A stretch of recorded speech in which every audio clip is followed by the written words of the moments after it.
particularly innovation and transformation is always going to happen.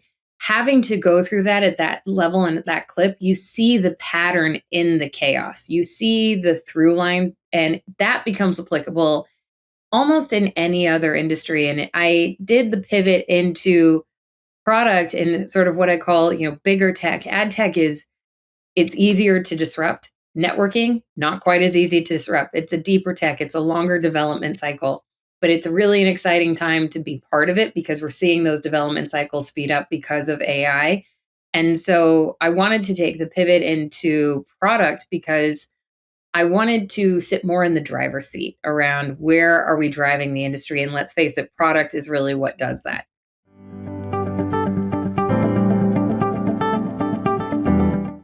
Welcome to What If with Leslie Grandy. Some leaders build their careers in stable markets where the path forward is mostly about optimization. Others come up in industries that reinvent themselves every few years, where the only constant is disruption and the job is to keep finding the signal inside the noise. That kind of background changes how you see transformation. It builds a tolerance for ambiguity, a habit of experimentation, and a belief that innovation isn't a phase a company moves through. It's a condition it has to learn to operate within. Change may be constant in technology, but not every leader learns how to navigate it well. As AI lowers the barrier to building and dramatically increases what teams can produce, organizations are being forced to rethink how roles evolve, how risk is managed, and how judgment is preserved when speed and possibility expand at the same time. This conversation looks at what it takes to recognize patterns inside repeated waves of disruption and how important it is to keep the customer first when navigating a dynamic environment. More capability does not automatically create better outcomes. When everyone can generate ideas, prototype, and ship faster, it's even more critical to understand your customers' jobs to be done to ensure you are solving their most important problems. The companies that will move forward successfully are the ones that stay anchored in customer value and real problems to solve, rather than getting distracted by the tools. This episode explores the mindset required to lead through continuous transformation, why curiosity has to be operational, not aspirational, why protecting against obsolescence is as critical as hitting quarterly goals, and how leaders create cultures where experimentation is encouraged but risk is taken intelligently. We also look at how AI is changing not just how much work gets done, but who does it, and how roles begin to blend as barriers to building fall. My guest, Carla Guzzetti, has spent her career inside industries that have repeatedly reinvented themselves, moving from early digital media and advertising into enterprise technology where reliability and trust are non-negotiable. She brings a perspective shaped by constant change and high-stakes decision-making, and she reflects on what the journey teaches about leadership, resilience, and voice. At the end of it all, the advice she would give her younger self is simple and hard-won, and it's worth sticking around for. I hope you enjoy this episode. My guest today is Carla Guzzetti. Carla has spent more than 2 decades at the forefront of marketing, media, and product innovation. A co-producer of the industry's first digital banner ad and an early pioneer in native advertising, she has advised companies like Facebook and Amazon on paid marketing strategy and digital growth. Today, she is Chief Product Officer for Cloud Applications at Extreme Networks, where she leads product strategy and platform architecture for cloud-scale enterprise environments. Carla is best known for guiding large teams through digital transformation and turning complex technology into clear, human-centered experiences that help organizations move faster and make better decisions.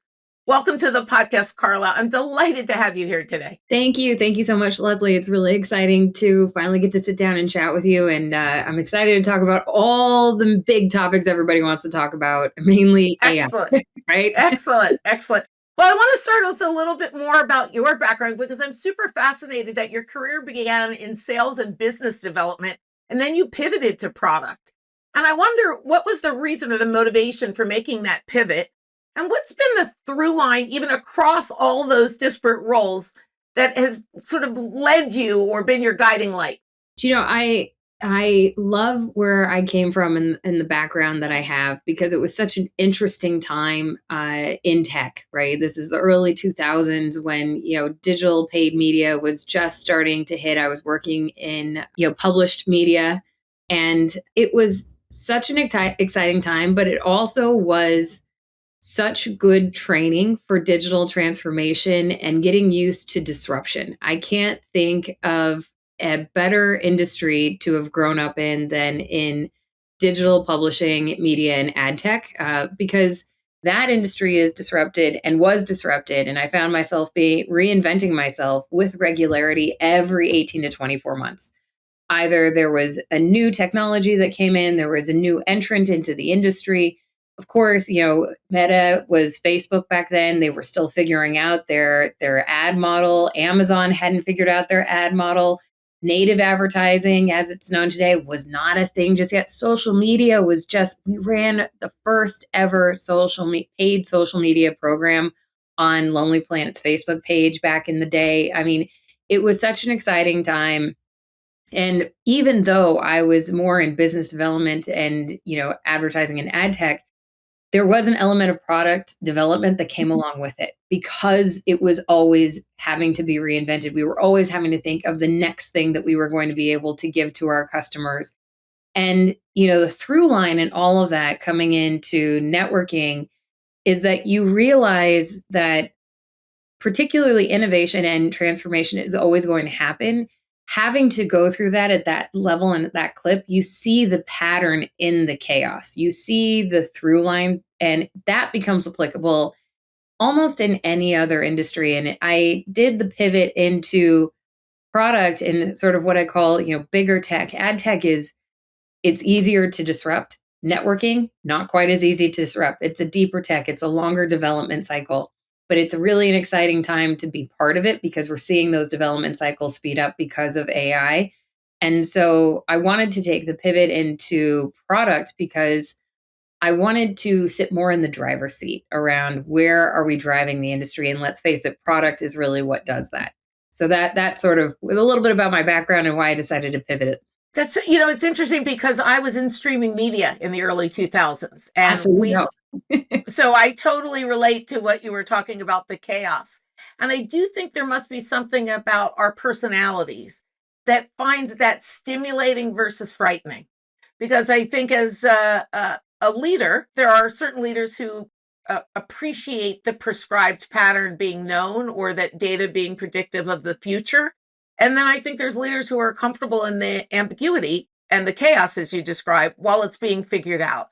What about your mindset? What about your personality makes you comfortable in those kind of chaotic situations? What do you think it takes for a leader to navigate that kind of ambiguity and uncertainty that changing dynamic markets like native advertising and streaming media were at that time? I have hypotheses about my personal self. I'm curious, when you think, reflectively about why you do well in those environments, what do you think it is? Well, I think first, I really enjoy change. I like discovering what's new. I like experimenting. I like pushing the boundary. And if I see a good idea, I want the freedom to explore that. And usually being at the bleeding edge and working in an industry with that level of disruption, it allows you to experiment. And I laugh a lot because my career has it's not been straightforward. And it's not been linear in any way. And I look back on it and I think I always wanted to step into something, and I always went into an organization where I felt like they were going to give me the opportunity to do things that, in my mind, I would tell myself, I have no right to do this, but I'm going to go give it a shot. And it's that mindset of curiosity, of wanting to see how you can push yourself to the next level. But one thing that I have done in order to anchor myself through that has been seeing the pattern in it. Because even though there is a pattern in chaos, there is a pattern in innovation and change. And if you can anchor yourself to those things, then it actually feels familiar, and it allows for the familiarity and allows you to get through the ambiguity. while still being able to experiment and push the boundary. Yeah, so I love this topic, especially because I think what is difficult in companies is to balance enough time for exploration and curiosity when there's constant delivery pressure, especially in a public company like you're at now and that I've been working at Amazon and Apple and T-Mobile. You have this idea that delivery and that, driving the business forward towards quarterly or annual goals is much more short term in some ways. But these creative explorations that you're talking about, the opportunity to find the pattern in the ambiguity, takes some time. So, as a leader, how do you find the balance for your team between that need to hit that delivery pressure and that also motivation to make sure you're making the best choices and looking forward enough to make good bets? I mean, let's face it, as a leader, you're required to think about innovation, because as much as it is important for us to provide delivery, we also have to protect against obsolescence. And that is just as vital of a business outcome than anything else, right? And so you have to find a way to be able to try something new, to test out new boundaries, to explore crazy ideas. Because if you don't do that, if we don't do that as a team, we don't do that as a company, then we're never ready for the next curveball. And my background taught me that, right? You never know, because again, the barrier to entry in media is much, much lower than the barrier to entry in the industry I'm in now in networking. But it taught me that you have to be prepared for the unexpected. You have to be investigating new technology that's coming out. You have to be thinking about how will that impact the business model? What's the value that the customer sees in it? Because it allows you to stay in the game. And I think it is every business's responsibility to be thinking about what's coming up next, testing it, innovating with it, asking new questions, exploring new markets, because it prevents it prevents the company from ultimately potentially being disrupted and put out of business. And when the days that we're in right now with AI, things are going to be more disrupted than ever, particularly for industries where that barrier to entry we previously thought was too large to overcome. Now those barriers are much lower than ever before. There's two little avenues I want to do. I'll come back to the AI one in a second, but one of the things as you were talking that I wanted to explore is your relationship to failure. Because most people who survive those chaotic environments to find the patterns also have had some experience with failure, right? So Absolutely. as a right. So as a leader, talk about how you think about failure and how do you also sort of de-risk the fear of failure for your teams while you're also encouraging them, right, to look forward and navigate the ambiguity. So I want to first go understand that, because I think it becomes harder to accept failure the larger and more successful companies become, and there's more shareholder interest or more board member participation in results conversations. So how do you accept the failure? And then we'll kind of move forward to your comment about working within AI and the rate of change. So I have two things that I always think about when I think about failure.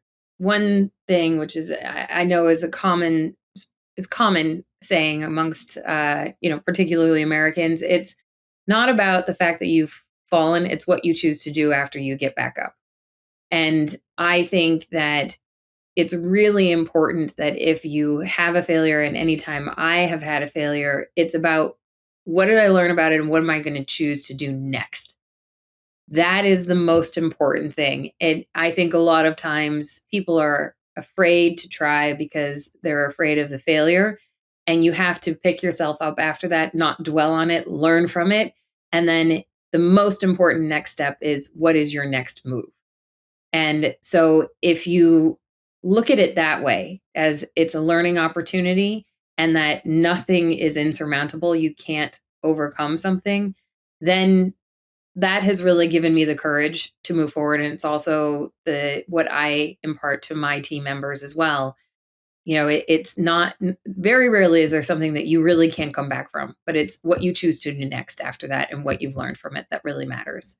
The other thing from a business perspective is making sure that you're experimenting in a place with a calculated amount of risk, right? It's not that you want to experiment in things that are only low risk, but thinking about what risk am I taking on by innovating in this space?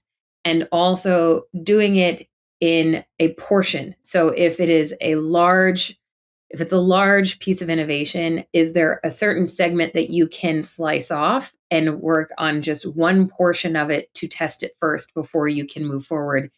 And know how far you're willing to invest in that, and what is your success criteria to prove that you can move to the next step. You have to be, as business leaders, we must be calculated in thinking about how much are we going to invest, what is the success criteria around it, rather than allowing yourselves, particularly because things are moving so quickly, you can't always afford to invest irresponsibly. Yeah, so what I hear you saying, it's not about low risk, it's about intelligent risk. It's about intelligent risk management too, right? We might not be able to remove risk, but what are we prepared for if presented with that risk, right? What can we do to be resilient if that were to happen? I'm curious, as you talk about the presence of AI in your product offering, has that changed expectations for how quickly innovation should translate into value? Is it because it's still in that ambiguous, chaotic, unfulfilled stage, right? Its potential hasn't really materialized in all the places. Did you set a different horizon when you started to think about your AI roadmap? And also, in addition to that, did you have different expectations on your team's use of AI to get products out, to build, a roadmap, to develop their strategy and to imagine the future? Like, how do you think of AI in both of those contexts? When I think about AI with regard to product, we work in networking. Whole businesses rely on us. And if the network goes down, that can put billions of dollars at risk. We have whole divisions of healthcare that run on our network. The network goes down, we put people's lives at stake. We are in a very, working in it, it makes me very proud. I'm in a very serious industry, and a lot of businesses globally really rely on our technology. So when we think about AI, again, we think about how do we stair step a very risk adverse industry where the stakes are very high, and we do this in a thoughtful, intelligent, and supportive manner, and a secure manner. And I think for the networking industry specifically, because so much is at stake, and we've seen this globally, Cloudflare goes down, airplanes are down, right? How airports are on hold, whole businesses are losing millions of dollars. We have to think about how we deploy AI, particularly in optimizing and managing your network in a very thoughtful and considered manner. So the approach that we took is, how can we start with thinking about jobs to be done? Because we use within my team a framework that we call jobs to be done framework. So we think about, what does Carla need to do at work, and what are those jobs? And then how do we help her get those jobs done more efficiently and more quickly? And we started with the low hanging fruit, where the trust in the AI would be simple because it's a simple task. It's what you would assign to an intern. Then we thought about, okay, the next level job would be maybe something that I would assign to a manager. And then what would be a senior vice president level type of job? We thought about that. We thought about, what are the levels of approval and how much testing we put into that. So we are stair stepping our customers into that. And we're also thinking through what type of AI is required to solve that problem to be done. There are times where it is okay for AI to be probabilistic, and there are times where AI must be deterministic, particularly in networking. There are things that you absolutely do not want. An 80% likelihood that it's right is not acceptable. It's got to be 99%, right?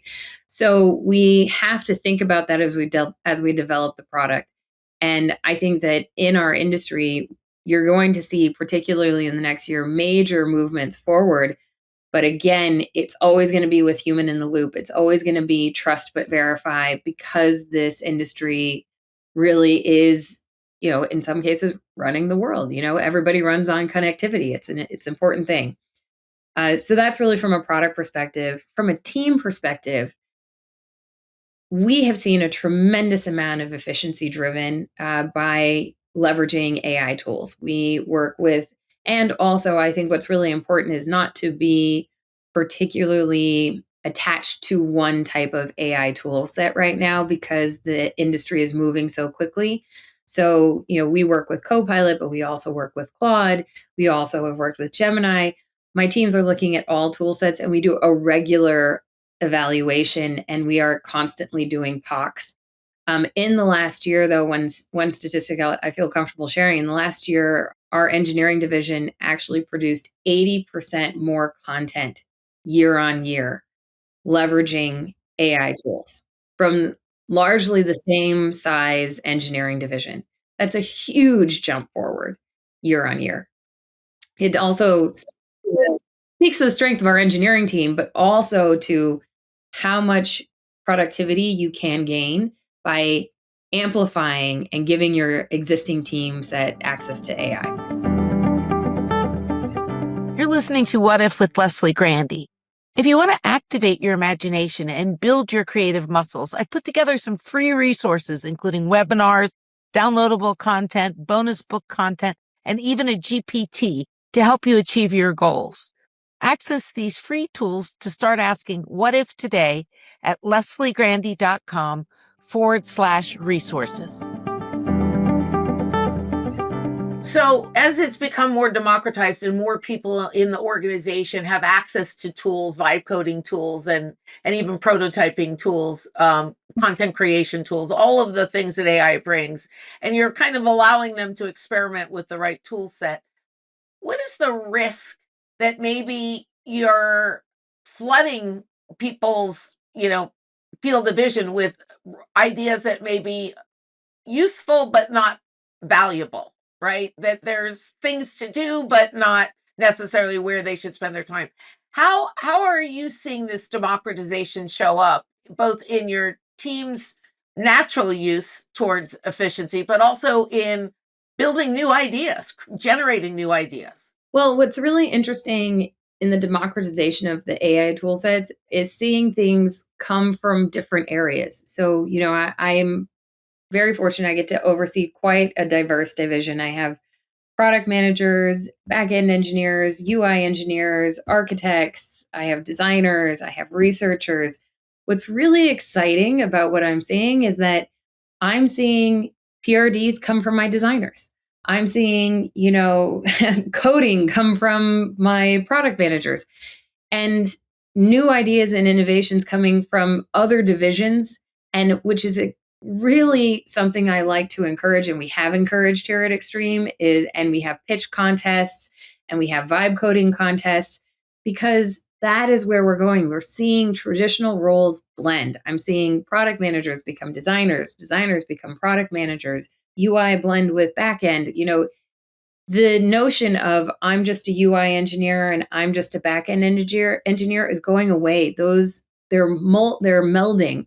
The opportunity to become full stack is much, much easier because, again, the barrier to entry, the amount of knowledge that you need to have the same amount of knowledge, but AI allows you to get there faster. So it's allowing creativity in different disciplines to shine, which is really exciting. Yeah, and I've heard you say one of the power features of AI for an organization is that it's going to change how work gets done, not just how much work gets done, but how the work, right, is approached and how people and who's doing the work. At the same time, I want to ask kind of a culture question, because when that happens and roles kind of are in that state of change or flux, sometimes the culture is hard to persist. And I've heard it said that AI can actually amplify weaknesses in culture because it isn't a culture that's ready for that democratization or for the designer to do a PRD. So how do you maintain the kind of culture you want when the roles are shifting and how work is getting done is shifting thanks to AI? Well, I think the fact that I don't have an engineering degree and I'm a chief product officer for a networking company already speaks to the type of culture and leadership that we have at Extreme here, right? I think that the culture at Extreme has always been one of open-mindedness and thinking and belief in diversity and thought diversity. I think it demonstrates that it is foundational to what we do here at Extreme and how we think about things. And it is true if one is working in an organization where things are very rigid and it's harder to allow team members to change and switch from division to division, then AI will be very disruptive to their company culture. It has always been important to me, and that's part of why I've been at Extreme for as long as I've been, to be able to allow employees to experiment, to be able to shift. We regularly try to rotate our team members onto different programs, different projects. We are always encouraging our designers and our engineers and our product managers to take on different projects, different programs, and we have an always on learning course at Extreme because we believe that open mindedness and curiosity, actually, curiosity is one of our main tenets here at Extreme. If a company does not encourage curiosity, AI will be 100% disruptive because you will find different types of talent able to do things that that they previously didn't have access to or weren't exposed to. And that is an opportunity for innovation for that company. So I think making sure that your company culture has a mindset built for curiosity means that you are already ready for success in the age of AI. If that is not something that any company has encouraged their employees, then you're already behind the eight ball. Yeah. So that's a great point. You were involved in a lot of digital disruption and transformation in the earlier part of your career, and you've seen organizations have to adjust to introducing digital processes and the internet connectivity to their customers and all of the things that happened then. And now it's a different era of transformation with AI. What do you think is the same between those two? And what do you think is now different because of the expansiveness of the impact of AI? Is it the same as what you think it was to businesses back then? Do you think this introduces something else? It is relatively the same in the sense that here's what slows transformation: people. People slow transformation because of our willingness to accept it and allow it into the day to day and our societal understanding and the rules around it, right? That will naturally slow down the rate of change and adoption. And the business model, that will always also slow down the rate of change and the adoption. What is different about what we're seeing now is the fact that it is every industry is up for change. Every industry is up for adoption. And the rate at which that's happening is much, much faster than what we saw with the internet and digital transformation previously. That's what I believe is still the same. People are people. Finance is finance. It's very hard to change business models, and it's very difficult to change people's mindsets and how they work with tool sets and how they view tool sets. But what is very different now is how pervasive it is and how fast that changes. And so, for as a leader, maybe an industry that's not as tech heavy as Extreme Networks is in, but they're facing this incursion of AI in all parts of their business.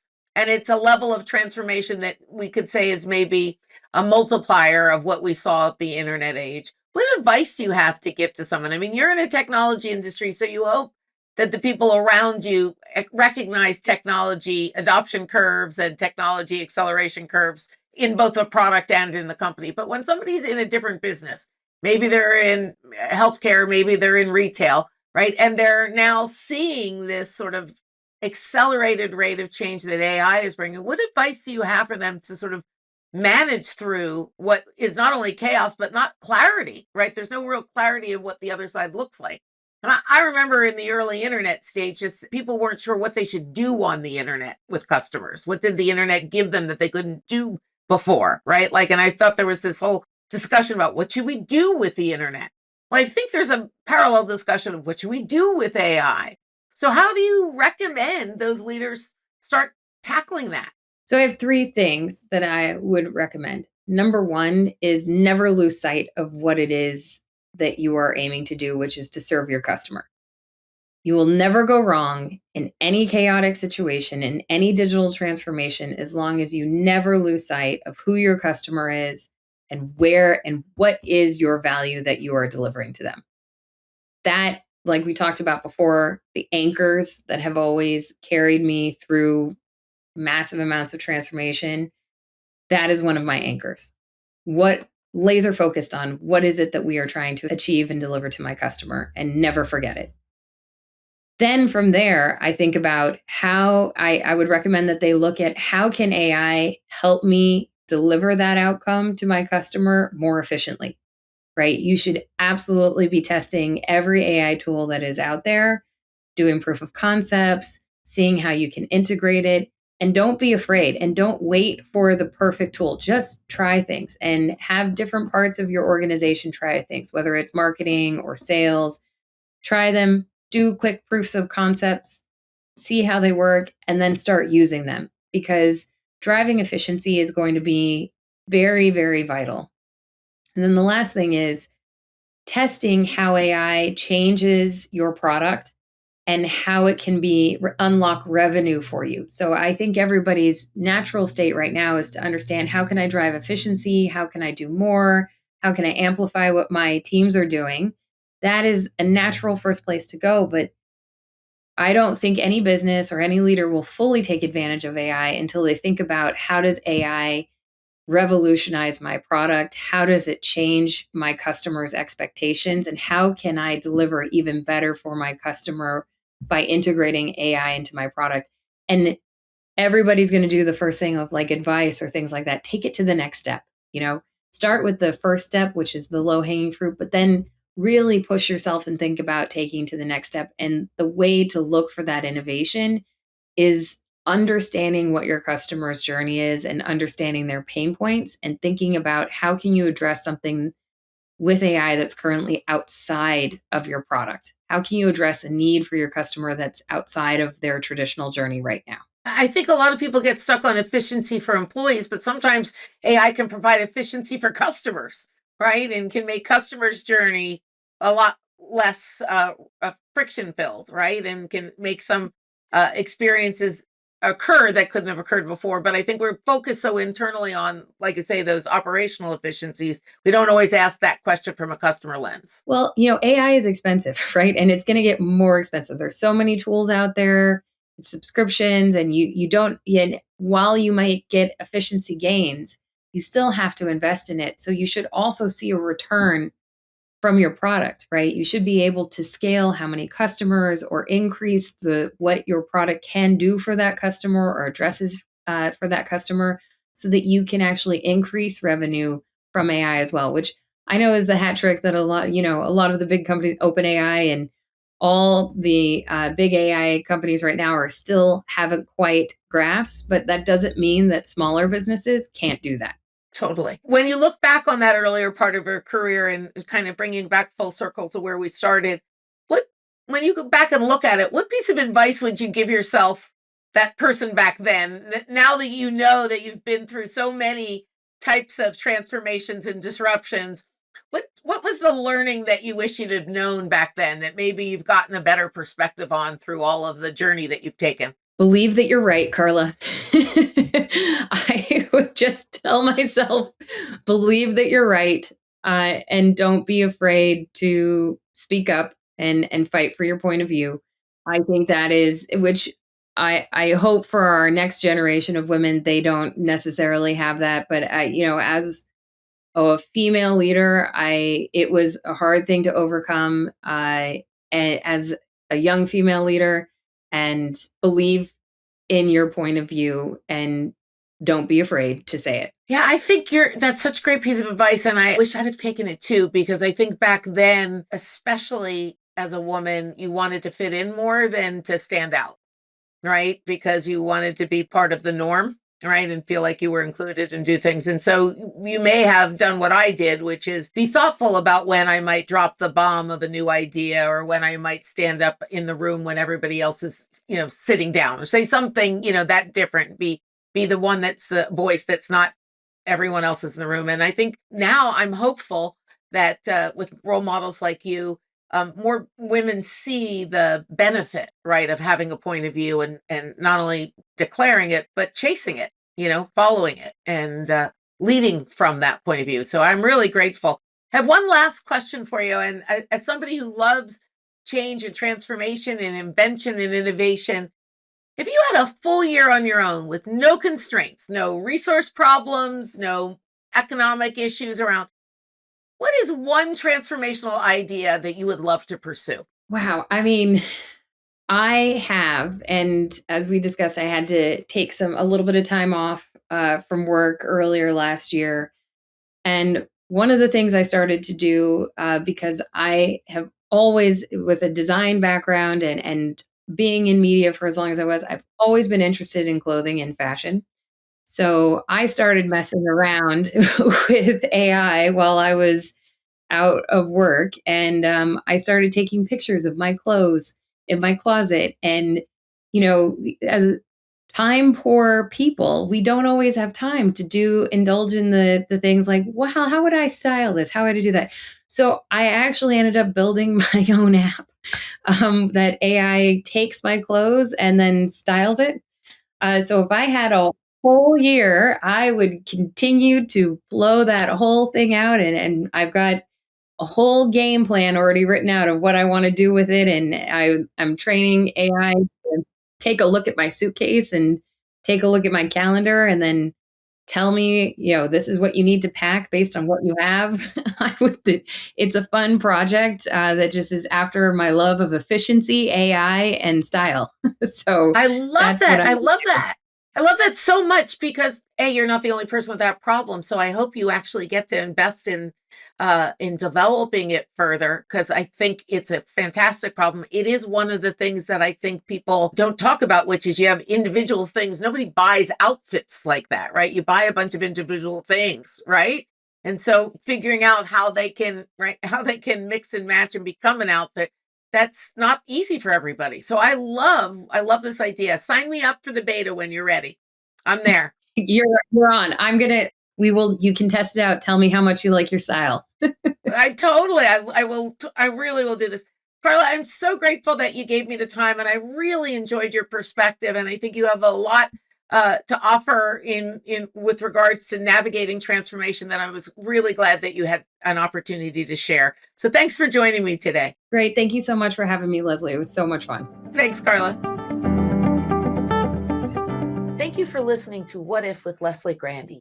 If you're interested in learning more about creative leadership, or you're just looking for a way to build your creative self-confidence and agency, check out my book, Creative Velocity, at lesliegrandy.com/book and start turning your ideas into action.